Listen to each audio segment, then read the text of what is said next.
ہے کہ غسل کرنے میں بہت زیادہ احتیاط کرنی چاہیے، لیکن یہ ہم اس غسل کی بات کر رہے ہیں جس کو فرض یا واجب کہا جاتا ہے، جو حالت جنابت کے بعد ہم پر لازم ہو جاتا ہے کہ جنابت کو دور کرنے کے لیے غسل کیا جائے۔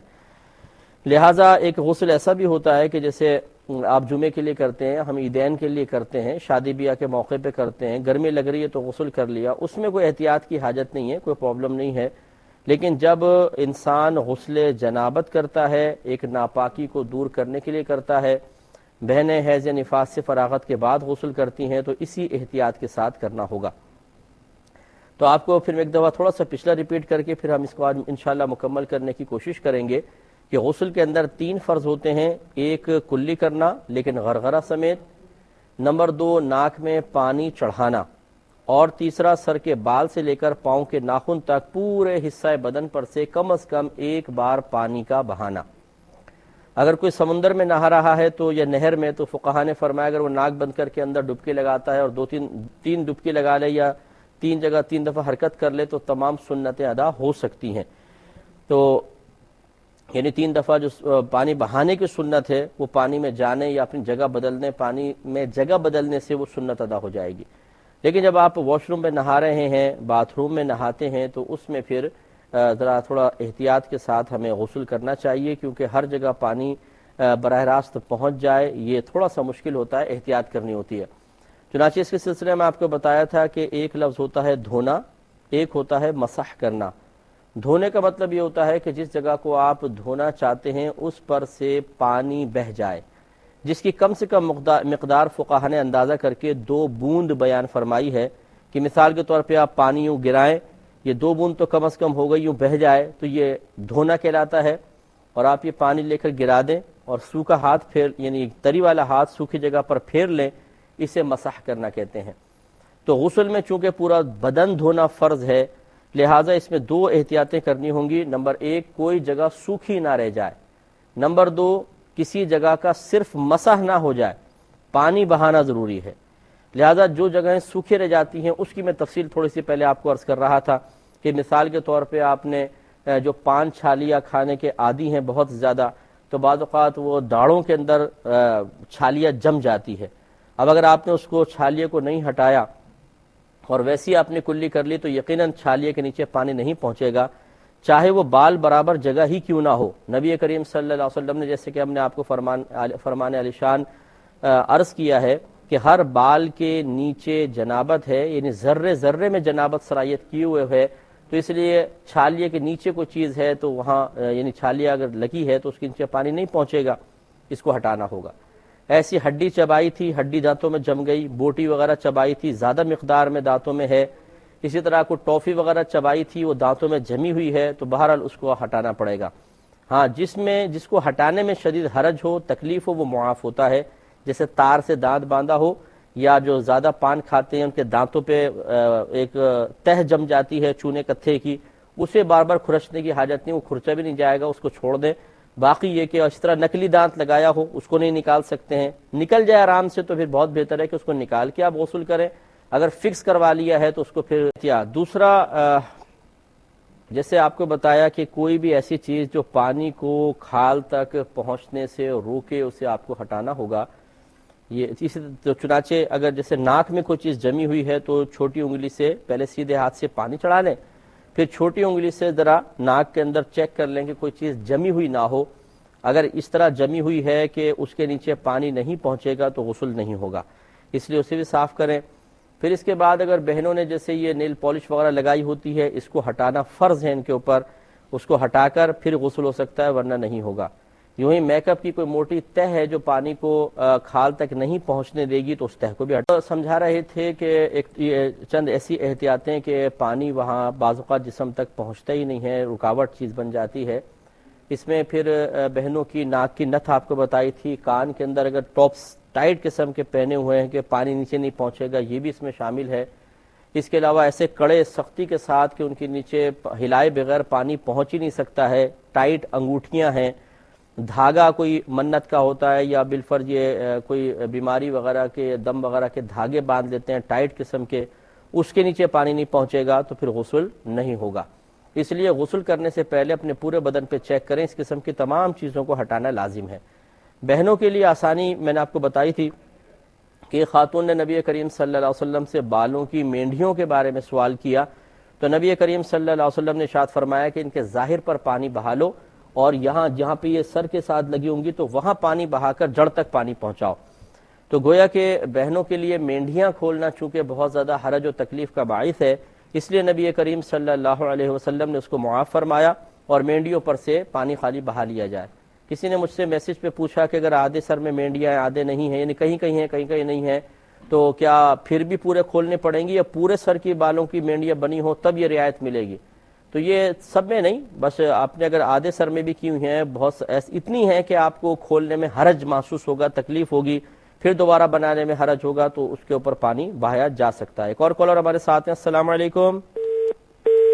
شاید لائن ڈراپ ہو گئی ہے، تو ان چیزوں میں تھوڑی سی احتیاط اس لیے کرنی ہوگی کہ پانی بعض اوقات پہنچ نہیں پاتا ہے، لیکن میں نے آپ کو جیسے بتایا کہ جن چیزوں کو ہٹانے میں حرج ہے وہ شریعت نے معاف رکھے ہیں۔ اس میں ایک تو آپ کو مثال یہ مینڈیوں والی دی، دوسرا جیسے یہ رنگ چونا وغیرہ یا پینٹ کرنے والے ہیں لوگ، ان کے تھوڑے بہت دھبے کوئی لگے رہ گئے اور انہوں نے اسی طرح غسل کر لیا، حتی الامکان چھڑائیں، لیکن اگر کوئی رہ گیا تو اللہ تعالیٰ معاف فرمائے گا۔ اسی طریقے سے جو یہ مکینک حضرات ہوتے ہیں، یہ بعض اوقات بہت زیادہ جو ہے یہ ان کے ہاتھ پہ وہ کالک سی لگ جاتی ہے، تو اور اتنی رگوں اس میں یعنی لکیروں کے اندر گھس جاتی ہے کہ وہ ہٹ نہیں سکتی ہے، یہ بھی معاف ہوگی۔ اسی طریقے سے اگر کوئی تندور پہ روٹیاں بناتا ہے اور بہت زیادہ آٹا استعمال ہوتا ہے اور اس کے یہ جو انگوٹھوں کے ادھر یہ جو کنارے ان کے اندر اگر وہ آٹا گھس گیا ہے، حتی الامکان اس نے دھویا صفائی بھی کی، لیکن غسل کرنے کے بعد اگر نماز بھی پڑھ لی مثال کے طور پہ، دیکھتا ہے کہ یہاں پہ کچھ لگا ہوا ہے، کوئی بات نہیں، اس کے لیے تھوڑا بہت معاف ہوگا۔ اسی طرح جسم پہ جو میل ہوتا ہے، یہ میل بالکل معاف ہے، یہ پانی کو جسم تک پہنچنے کی راہ میں رکاوٹ تصور نہیں کیا گیا ہے، یہ بھی معاف ہوتا ہے۔ اسی طریقے سے اگر آپ نے مثال کے طور پہ سر پہ تیل لگایا ہوا ہے یا بدن پہ ویسلین وغیرہ کوئی ایسی چکنی چیز جو پانی کو فوراً جذب تو نہیں کرتی ہے لیکن اس کی تہ نہ ہو، مثلا آپ نے ویسلین لگائی اس طرح یا کوئی کریم لگائی اچھی طرح مل دی، اب اس کا جسم نہیں ہے صرف چکنائی ہے، اس پہ پانی بہائیں گے غسل ہو جائے گا۔ ایک مختصر سا عرض کر رہے تھے کہ چند مقامات ایسے ہیں کہ جن میں بہت احتیاط کی ضرورت ہوتی ہے، اب میں وہ چند مزید عرض کر دیتا ہوں۔ مثال کے طور پہ ایک تو جس کے بڑے بڑے بال ہوں، اگر اور وہ بھی تیل سے محروم بال، جنہوں نے سال کبھی تیل کا ذائقہ نہ چکھا ہو، ایسے سوکھے ہوئے بال جو ہیں فوری طور پہ پانی کو جذب نہیں کرتے ہیں جب تک بہت زیادہ پانی نہ بہایا جائے کھال تک، اور یہ خصوصاً اگر کانوں کے اوپر بال آئے ہوئے ہیں تو کانوں تک وہ پانی پہنچے گا نہیں۔ اگر صرف بالوں سے رس کر تری پہنچی، صحیح بہا نہیں، تو آپ کو جیسے پہلے بتایا کہ خالی تری کا پہنچنا تو مسح کرنا کہلاتا ہے، یہ دھونا نہیں کہلائے گا۔ اس لیے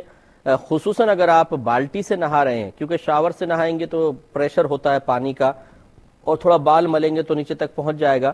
لیکن بالٹی سے اگر یوں نہا رہے ہیں خالی ڈبے سے اور یہاں تھوڑا سا ہاتھ پھیر لیا اور پانی بہا نہیں، غسل نہیں ہوگا۔ اس سے اچھی طرح بڑے بالوں رکھنے والے جو ہیں حضرات، اور خصوصاً جو عورتوں کی معذرت کے ساتھ عورتوں کی مشابہت اختیار کر کے پھر بڑے لمبے لمبے کندھے سے بھی نیچے رکھتے ہیں، پونی بھی باندھ لیتے ہیں بعض اوقات، تو اللہ تعالیٰ نے اچھا خاصا مرد بنایا ہے، لیکن ہمیں تھوڑا سا اپنی طبیعت کے اندر ایک انفرادیت پسندی کے جذبے کے تحت چینج لانا اچھا لگتا ہے، لیکن کاش یہ ہماری سوچ بن جائے کہ ہم لوگوں کے لیے تو یہ کہتے ہیں کہ فلاں مجھے دیکھے میں اسے کیسا لگ رہا ہوں، اچھا لگ رہا ہوں تو میں ایسا کروں گا، فلاں کے لیے میں کروں گا، اس کے نگاہوں میں اچھا ہو جاؤں گا، لیکن اللہ تعالیٰ اور اس کے رسول کریم صلی اللہ علیہ وسلم کی بارگاہ میں بھی آپ اچھے لگ رہے ہیں کہ نہیں لگ رہے، اس پہ بھی توجہ تھوڑی سی کر لیں تو بہت بہتر ہے، اس لیے کہ میدان محشر میں لوگ آپ کو جنت نہیں دیں گے، نبی کریم کی شفاعت کام آئے گی اور اللہ تبارک و تعالیٰ کی رضا سے آپ کو جنت ملے گی، ورنہ آپ جنت میں نہیں جا سکتے ہیں۔ تو جتنا مخلوق کے لیے ہم کام کرتے ہیں اس میں سے تھوڑا سا اپنے خالق کے لیے بھی کر لیں کہ ساری نعمتیں اسی نے دی ہوئی ہیں۔ تو بہرحال بڑے بڑے بال رکھنے والے اور خصوصاً بہنیں کہ جن کے بڑے گھنے بال ہیں اور لمبے لمبے بال ہیں، ان کو نہاتے ہوئے کس قدر احتیاط کرنی چاہیے، اس سے آپ اندازہ کر سکتے ہیں۔ دوسرا، کانوں کے اندر، میں کان کے سوراخ میں نہیں کہہ رہا ہوں، سوراخ میں اس طرح ڈالنا کوئی ضروری نہیں ہے، لیکن کان کے اندر جتنا بھی یہ دیکھیں یہ بل ہیں، اس طرح ٹیڑھے میڑھے کان ہوتے ہیں، آپ ایک دفعہ ڈال کے انگلی ذرا دیکھ لیں، یہ جیسے خصوصاً جیسے یہ ہے، یہ آپ لائے اور یہ جو جگہ ہے ادھر، یہ ایسی ہوتی ہے کہ اوپر سے اگر آپ پانی بہائیں گے تو سیدھا پانی بہ جائے گا، یوں نہیں ہے کہ اندر جا کے یوں چڑھ جائے گا. اس کے اندر تو آپ کو تھوڑا سا یا تو آپ پانی لے کے اس طرح ماریں، یا جیسے شاور سے پانی آ رہا ہے تو اس طرح کر کے ذرا تھوڑا سا نیچے کر کے اطمینان کر لیں. کان کے اندر اگر تھوڑا بہت جائے گا بھی آپ یوں کریں گے تو نکل جائے گا، کوئی ایسا پرابلم نہیں ہے، گھبرانے کی ضرورت نہیں ہے. لیکن یہ کان کے اندر جتنے بھی یہ بل آپ کو نظر آ رہے ہیں ان تمام کے اوپر پانی کا بہانا لازم ہے. لہذا اگر آپ نے اوپر سے پانی ڈال دیا اور یہاں خالی انگلی پھیر لی تو وضو میں تو یہ مسح سنت ہوتا ہے، مستحب ہوتا ہے، لیکن غسل کے اندر فرض ہے، مسح نہیں بلکہ پانی بہانا فرض ہے. لہذا یہاں مسح سے کام نہیں چلے گا. اس میں جو گردن اور تھوڑی کے ملنے کی جگہ ہے، جب آپ یوں کریں گے، خصوصاً جن کا بدن بھاری ہے اور گوشت زیادہ ہے اور بل پڑ جاتے ہیں پیٹوں کے اندر، پسلیوں کے پاس یا گردن کے اندر بڑی موٹی گردن ہے اور دو تین بل بن جاتے ہیں، تو یاد رکھیں گردن سیدھی کر کے پانی بہانا اچھی طرح، خصوصاً یہ جگہ پر. اگر آپ شاور سے نہا رہے ہیں تب بھی اس میں آپ احتیاط کریں، اگر آپ سیدھا اس طرح پانی گر رہا ہے تو یہاں پر آ کے یوں نیچے گر جائے گا، یہ نہیں کہ یوں جا کر پورا اس میں اچھی طرح بہہ بھی جائے. تو اس لیے تھوڑا گردن ٹیڑھی کر کے یہاں پانی ڈالیں، یہاں پانی بہائیں. خصوصاً جیسے اب ہماری داڑھی ہے، جس کی بھائی کی بھی داڑھی ہے، وہ اچھی طرح یعنی کھال تک پانی کو پہنچائے گا تو غسل اترے گا. اسی طرح جن کے میں نے بتایا کہ جسم میں بل پڑ جاتے ہیں کثرت گوشت کی بنا پر یا کثرت چربی کی بنا پر، انہیں ہر بل کے اندر، ہر مطلب شکن کے اندر پانی کا پہنچانا بہانا فرض ہے، ورنہ غسل نہیں اترے گا. اسی طریقے سے تیسری احتیاط یہ بغلوں کا حصہ ہوتا ہے. اگر آپ اوپر سے پانی ڈال لیں، مثال کے طور پہ پانی بہا رہے ہیں، خصوصاً جب ڈبے سے نہا رہے ہیں اور آپ نے اوپر سے پانی بہایا اور نیچے سے خالی ہاتھ پھیر لیا تو یہ تو مسا ہوگا.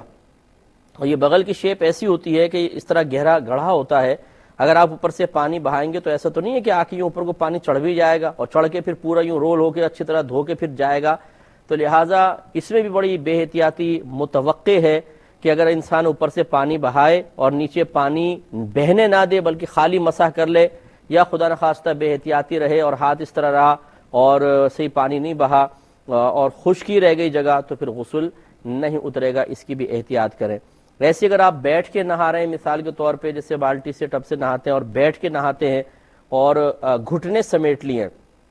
تو ران اور جب یہ گھٹنے بند ہو جاتے ہیں تو گھٹنوں کے بالکل نیچے جو ایریا ہے، مثلا یہ گھٹنا ہے، اس کے بالکل جو نیچے والا حصہ ہے، یہ ران اور پنڈلی جب ملتے ہیں تو درمیان میں پانی بعض اوقات نہیں جا پاتا. اس لیے جیسے یہ پیر ہے، مثال کے طور پہ یہ گھٹنا ہے، اس کے نیچے جو جگہ ہے یہ تھوڑا سا پاؤں ٹیڑھا کر کے پانی بہائیں تاکہ اس پر بھی اچھی طریقے سے پانی بہہ جائے. تو یوں ہی ہر وہ مقام کہ جہاں پر احتیاط کے ساتھ پانی بہانا بہت ضروری محسوس ہو، اگر آپ نہیں بہائیں گے تو وہ جگہ سوکھی رہ جائے گی یا اس جگہ پہ صرف مسا ہوگا، پانی بہے گا نہیں. ان تمام جگہوں میں اچھی طریقے سے احتیاط کریں. ورنہ یہ یاد رکھیں کہ یہ کہنا کہ جی ہمیں معلوم نہیں تھا، یا پھر سادگی میں یہ کہہ دینا بسا اوقات علماء پہ الٹا طنز کرتے ہوئے کہ یار اتنی سختی دین میں کوئی ہے، مفتی صاحب نے تو بہت ہی سختیاں بتا دیں. تو بھائی ہم سختی نہیں بتا رہے، یہ تو آپ کے نبی کریم صلی اللہ علیہ وسلم کا فرمان عالی شان ہم نے آپ کو سنایا. نبی کریم صلی اللہ علیہ وسلم کا فرمان ہے کہ ہر بال کے نیچے جنابت ہے. تو بال دیکھ لیں، روئیں جسم کے ہر حصے میں ہے، گویا کہ ہر حصے میں جنابت موجود ہے. اور جنابت دور کرنے کے لیے پورے بدن کو دھونا فرض ہے. اور دھونے کی تعریف ہم نے آپ کو بتا دی کہ پانی بہانا فرض ہے، سوکھی جگہ کو دھونا نہیں کہتے، مسح کو دھونا نہیں کہتے. دھونا ہے یعنی پانی بہانا پڑے گا. اگر آپ نے صرف مسح کیا، یہ جگہ سوکھی چھوڑ دی تو گناہ گار ہوں گے. اور اسی لیے جیسے میں نے آپ کو فرمان عالی شان سنایا کہ نبی کریم صلی اللہ علیہ وسلم نے حضرت علی کرم اللہ وجہہ الکریم سے ارشاد فرمایا تھا کہ اے علی، اگر ایک بال برابر جگہ بھی غسل جنابت میں سوکھی رہ گئی تو جہنم میں ایسا ایسا کیا جائے گا. تو اس کا آخری حصہ یہ تھا کہ حضرت علی کرم اللہ وجہہ الکریم نے ارشاد فرمایا کہ اس کے بعد میں نے اپنے سر سے دشمنی کر لی تھی. یعنی اس کے بعد آپ کبھی بال آپ نے نہیں رکھے، اپنے سر صاف کروا دیا کرتے تھے اس خوف کی وجہ سے کہ ایسا نہ ہو کہ کثرت بال کی بنا پر، بالوں کی کثرت کی بنا پر پانی اندر نہ پہنچنے پائے اور میں اس وعید کا شکار ہو جاؤں. تو وہ نبی کریم صلی اللہ علیہ وسلم کی صحبت یافتہ آپ کی سب سے چہیتی صاحبزادی کے مبارک شوہر، جن سے نبی کریم صلی اللہ علیہ وسلم کی نسل پاک چلی ہے، قطعی طور پہ جنتی ہیں. وہ خوف کر کے اپنے سر کے بال صاف کروا رہے ہیں کہ کوئی بال برابر جگہ سوکھی نہ رہ جائے، اور ایک طرف یہ ہمارے مسلمانوں کا آج کل کا معاشرہ ہے کہ ایک تو ان کو علم نہیں ہوتا، اور اگر کوئی علم دے تو اس کو قبول کرنے کے لیے تیار نہیں ہوتے، اپنی غلطی کا اعتراف نہیں کریں گے، جھوٹی عزت بنانے کے لیے، اپنے انا کے مسئلے کے لیے. جی وہ مفتی آنے کے نام کا اپنا، یہ تو پتہ نہیں مولوی کہاں سے مسئلے لے کر آتے ہیں، انہوں نے اپنے ہی مسئلے بنائے ہوئے ہیں. چلے جی ہم نے تو اپنے بنائے، شریعت تو ہم بیان نہیں کر رہے، اپنے بنائے. اچھا اب آپ شریعت آپ بیان کر دیں، کہاں لکھا ہے؟ قرآن میں ہوگا، حدیث میں ہوگا، اپنے موقف پر آپ کوئی دلیل پیش کر دیجئے. تو سامنے والے جو ہمارے مسلمان بھائی ہیں وہ بھی اصل میں اس قسم کے نادان مسلمانوں کی حوصلہ افزائی کر دیتے ہیں ہنس کر،